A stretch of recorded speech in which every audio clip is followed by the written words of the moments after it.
ఇతరులను వశం చేసుకోవటానికి ప్రాణుల పట్ల దయ, స్నేహం, దానం, తీయని మాట ఇంతకంటే మూడు లోకాల్లోనూ లేదు, మరొకటి లేదు అని చెప్పేశారు. తస్మాత్ సాంత్వం సదా వాచ్యం నవాచ్యం పురుషం క్వచిత్ పూజ్యాన్ సంపూజయే దద్యాత్ నచయాచేత్ కదాచన. అందువల్ల ఎల్లప్పుడూ శాంతంగా మాట్లాడాలి, కానీ పౌరుషంగా మాట్లాడకూడదు. పూజించదగ్గ వారిని పూజించాలి, దానం చేయాలే కానీ ఎప్పుడూ కూడా యాచించకూడదు. ఉత్తమ పురుషుడికి క్షమాహృదయం, ప్రియంగా మాట్లాడటం, సాధువులను పూజించటం అనే గుణాలు ఉండాలి.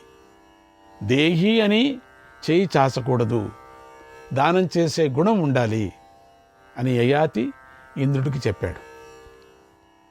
ఓం శ్రీకృష్ణాయ పరమాత్మనే నమః. ఇంద్రుడు యయాతితో, ఓ రాజా, గృహ సంబంధమైన కర్మలన్నిటినీ పూర్తి చేసుకొని ఇల్లు విడిచి వనానికి వెళ్ళావు, తపోదీక్ష వహించావు. నిన్ను ఒక్క మాట అడుగుతున్నాను, చెప్పు. నువ్వు తపస్సులో ఎవరితో సమానమైన వాడువు? నీకు సాటి అయిన వాడెవడు అని అడిగాడు.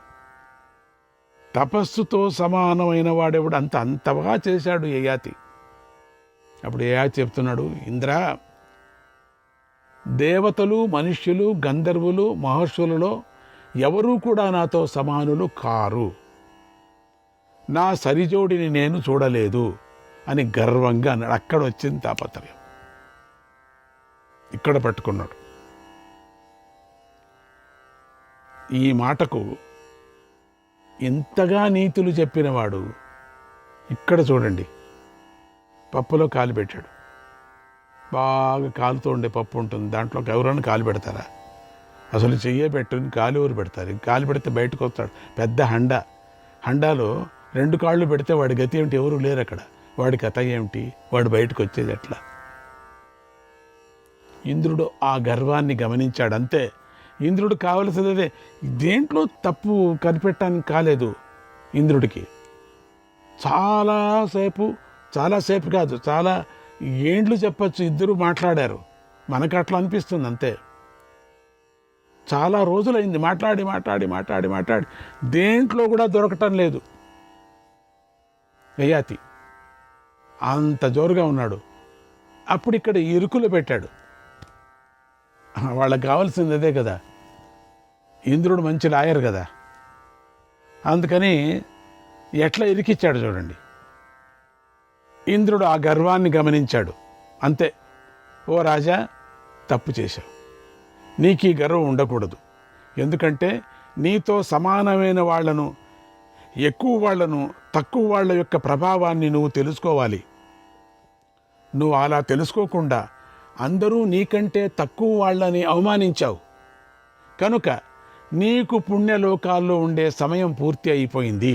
ఎందుకంటే పుణ్యలోకంలో ఉండేటప్పుడు ఎట్లా ఉండాలనో ఆ రూల్స్ ప్రకారంగా ఉన్నాడు. పాపం అన్ని రోజులు ఉన్నాడు. ఇక్కడ తప్పాడు. నీకు పుణ్యం క్షీణించటం వల్ల, ఆ మాటతో పుణ్యం పోయింది, నీకంత మొత్తం బ్యాలెన్స్ అంతా పోయింది. పుణ్యం క్షీణించటం వల్ల నువ్వు ఇప్పుడు క్రింద పడిపోతున్నావు అన్నాడు. అప్పుడు యయాతి, సురర్షి గంధర్వ నరావమానాత్ క్షయం గతామే యది చక్రలోకాః ఇచ్చామ్యహం సురలోకాద్విహీనః సతాం మధ్యే పతితుం దేవరాజ. ఓ ఇంద్ర, దేవతలను, ఋషులను, గంధర్వులను, నరులను అవమానించిన కారణంగా నా పుణ్యలోకాలు క్షీణిస్తే నేను స్వర్గలోకాన్ని విడిచి క్రింద పడుతున్నప్పుడు సత్పురుషుల మధ్యలోనే పడాలని కోరుతున్నాను. నాకు ఈ వరాన్ని ఇవ్వండి. అప్పుడు దిగొచ్చాడు కిందికి. ఎందుకంటే పుణ్యం అయిపోయింది, తోసేశాడు ఇంద్రుడు అంతే. ఎందుకంటే పుణ్యలోకాల్లో స్వర్గంలో ఉండి ఆ మాట అనకూడదు, గర్వం అనేది ఉండకూడదు. అక్కడ ఏ పదవిలో ఉన్నాడు, ఇంద్ర పదవిలో ఉన్నాడు యయాతి, సామాన్యం కాదు. అందుకని ఇంద్రుడు వచ్చి చిక్కించాడు మెల్లగా. అప్పుడు పోనీ మంచి వాళ్ళ మధ్యలో పడేటట్టు చూడు నాన్న, నన్ను నేను చేసింది పొరపాటు అయిపోయి. ఇప్పుడు అర్థమైంది, యయాతి సామాన్యుడు కాదు. ఆ చిన్న తప్పు ఇప్పుడు అది అర్థం చేసుకున్నాడు.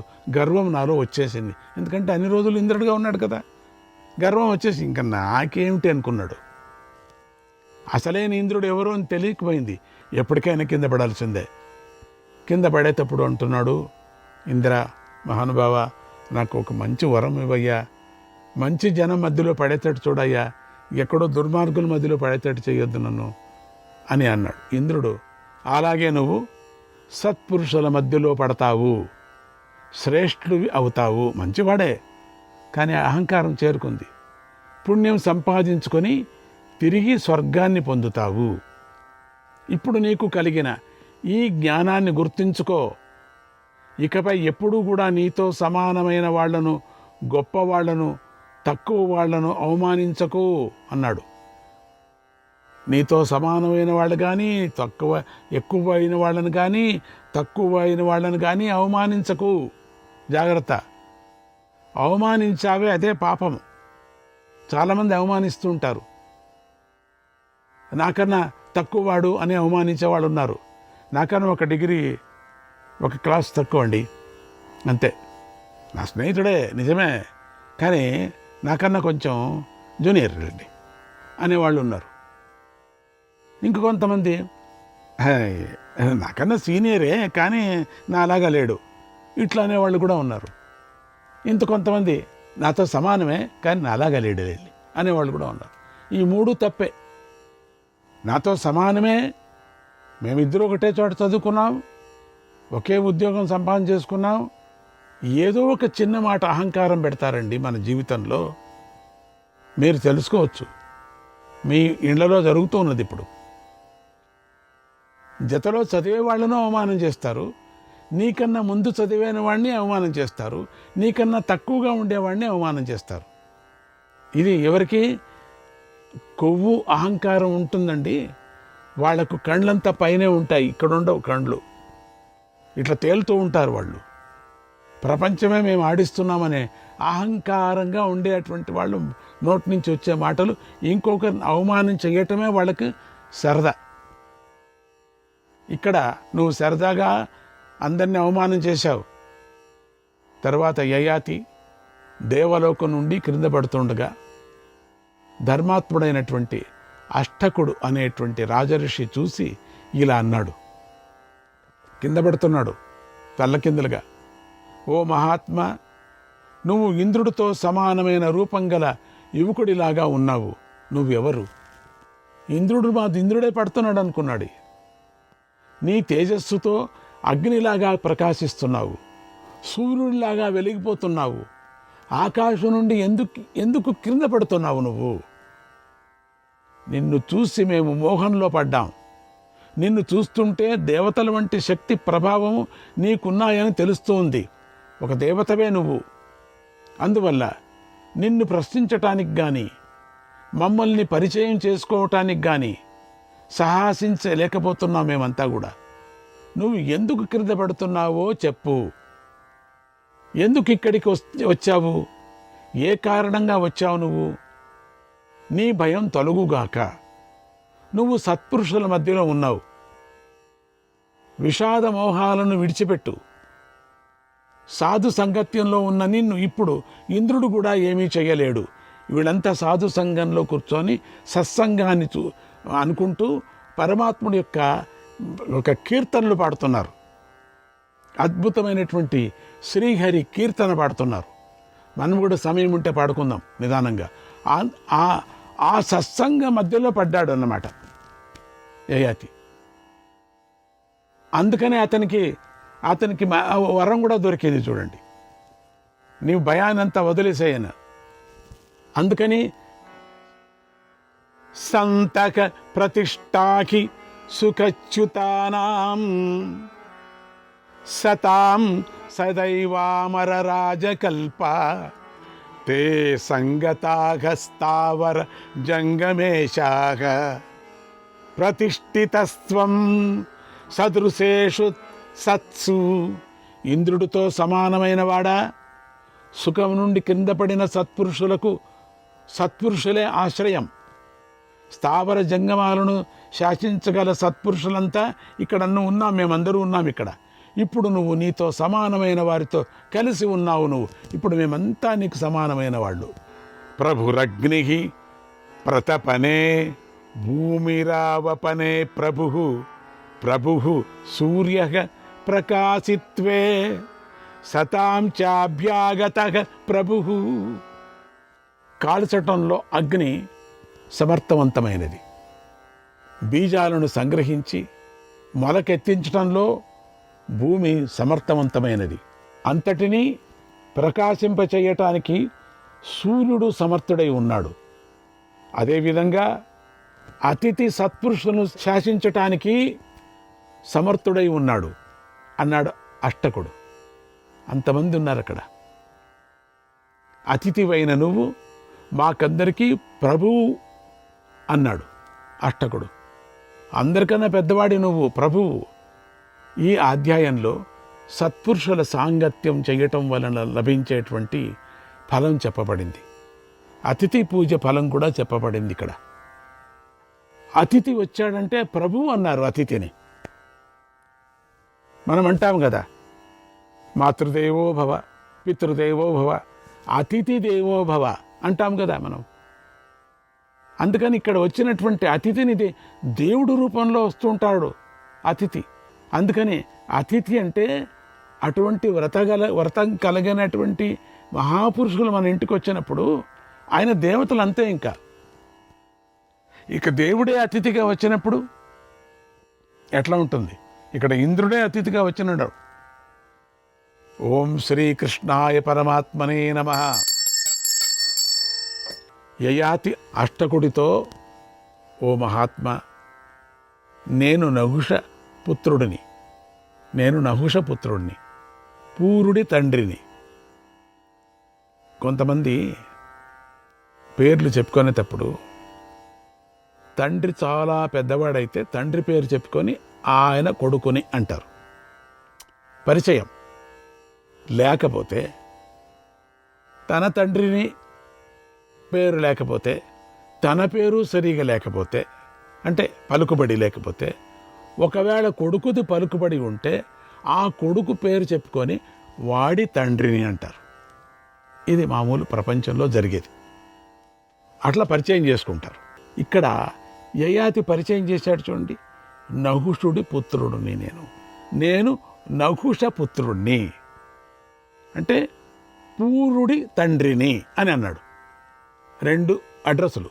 నా పేరు యయాతి, ఆ ముందు యయాతి అని చెప్పలే. ఈ విధంగా 2 సరిచేసుకొని యయాతి. సమస్త ప్రాణులను అవమానించటం చేత నా పుణ్యం క్షీణించింది. అందువల్ల నేను సుర సిద్ధ ఋషులుండే లోకం నుండి క్రింద పడ్డాను. అందరినీ నేను అవమానించాను. అహం హి పూర్వో వయసా భవద్భ్యః తేనాభివాదం భవతాం న ప్రయుంజే యో విద్యయా తపసా జన్మనా వా వృద్ధ సపూజ్యో భవతి ద్విజానాం. నేను వయస్సులో మీకన్నా పెద్దవాడిని కనుక మీకు నమస్కరించటం మంచిది కాదు. అందుచేత నమస్కరించటం లేదు. విద్య, తపస్సు, జన్మచేత వృద్ధుడైన వాడు మాత్రమే ద్విజులను పూజ్యుడవుతాడు. ఎవడు వృద్ధుడవుతున్నాడో ముసలవాడు వాడు మాత్రం ద్విజులకు పూజ్యుడవుతాడు అన్నాడు. అష్టకుడు, రాజా, వయస్సులో పెద్దవాడే పూజ్యుడని చెప్పావు, కానీ ద్విజులలో విద్యా తపస్సులలో గొప్పవాడే పూజ్యుడవుతాడు కదా అన్నాడు. యయాతి మహాత్మా, అహం హి పూర్వో వయసా భవద్భ్యః తేనాభివాదం భవతాం న ప్రయుంజే యో విద్యయా తపసా జన్మనా వా వృద్ధ సపూజ్యో భవతి ద్విజానాం. పాపం పుణ్యకర్మలను నాశనం చేసి నరకాన్ని లభింపజేస్తుంది. పాపం క్రూరులందే, అంటే దురాచారుల యందే ఉంటుంది కదా అని చెప్పబడింది. అందుచేత క్రూరులకు నరకలోకవాసమే గతి. దురాచారుల యొక్క దుష్ప్రవర్తనను సత్పురుషులు అనుసరించరు. సత్పురుషుల చేష్టలనే అనుసరిస్తారు. సత్పురుషుల చేష్టలనే అనుసరిస్తారు. వాడు దురాచారులను దగ్గర చేర్చరు. పూర్వం నాకెంతో పుణ్యధనం ఉండేది, పరనిందతో ఆ పుణ్యమంతా నశించింది. కేవలం ఒకే నింద చేసింది అక్కడ. నాకన్నా గొప్పవారు లేదు, చాలా నింద. అది ఎక్కడ చేశాడు? నిందలన్నీ పోగొట్టుకొని పుణ్యలోకానికి వెళ్ళే అటువంటి స్థలంలో చేశాడు. కాబట్టి ఎక్కువ పాపం వచ్చేసింది. ఎక్కడైనా పాపం చేస్తే దేవస్థానంలో చేయి ముక్కితే పాపం పోతుంది. దేవస్థానంలోనే పాపం చేస్తే ఇంకెక్కడ పోతుందండి? పర్మనెంట్ నరకలోకం అంతే. ఆ పని అయింది. పరనిందతో, ఋషులతో, అంటే ఋషులు నింద చేశా నేను, దేవతలు నింద చేశా, ఆ పుణ్యమంతా నశించింది కేవలం ఒక్క మాటతో. ఇప్పుడు ఆ పుణ్యాన్ని మంచి పని చేసి కూడా సంపాదించుకోలేను. నేను ఇప్పుడు సంపాదించుకోలేము మేము. ఈ విషయాన్ని బాగా గుర్తుంచుకొని ఆత్మహితం కొరకై లగ్నమై ఉన్నవాడే ధీరుడు, జ్ఞాని అని తెలుసుకోవాలి. ఇక్కడ రెండు అర్థాలు వస్తాయి. ఇదంతా సంపాదన చేసే స్వర్గానిక కాదు. స్వర్గానికన్నా అధికమైనటువంటిది, ఎప్పుడూ ఉండేటువంటి ఆనందాన్ని ఇచ్చేటువంటి పరమాత్ముడి యొక్క పాద సన్నిధి, అది కావాలనేది ఒకటి అర్థం వస్తున్నది. లేక అక్కడ పాపాన్ని పోగొట్టుకునేటువంటి స్థలములో పాపం తెచ్చుకున్నానని రెండు అర్థాలు వస్తున్నాయి ఇక్కడ. అంటే యయాతి అంటున్నాడు, నాతో సమానమైనటువంటి వాళ్ళు ఎవరు లేరు అన్నప్పుడు తనతో సమానమైన వాళ్ళు ఎంతమంది ఉన్నారు? అందరినీ అవమానం చేసినట్టు అయిపోయింది. అంటే నాకన్నా గొప్పవాళ్ళు ఎవరు లేరు అని ఇంకా రెండో మాట. దాంతో గొప్పవాళ్ళందరికీ కూడా అవమానం అయిపోయింది. నాలాగా ఇంకెవరు రాలేరు అని ఇంకో మాట. 3 మాటలు అన్నాడు. ఈ 3 మాటలు చాలు ఇంద్రుడికి. మొత్తం యయాతి పుణ్యమంతా పోయింది. ఇంద్ర పదవిలో ఉండేటువంటి యయాతి, అంటే ఒకతొక ఇంద్ర పదవి అంటే చాలామంది ఇంద్రులు లేండి, ఒకరు కాదు ఇంద్రులు. ఏదో కాసేపు ఇంద్రతనం వచ్చిందేమో తెలియదు. అందుకని మొత్తానికి ఆ పదవి స్వర్గం నుంచి కింద పడ్డాడంతే. పడతా వరాన్ని అడిగాడు కాబట్టి సత్సంగంలో మధ్యలో పడ్డాడు. ఎంత పాపం చేసినప్పటికీ దత్త దర్శనంలో మీకు జ్ఞాపకం ఉందా? దత్త దర్శనం చదివింటే మీకు జ్ఞాపకం ఉంటుంది. ధర్మ, గట్టిగా చెప్పండి, కీర్తి, కరెక్ట్, ధర్మకీర్తి. శ్రీకృష్ణాయ పరమాత్మనే నమః.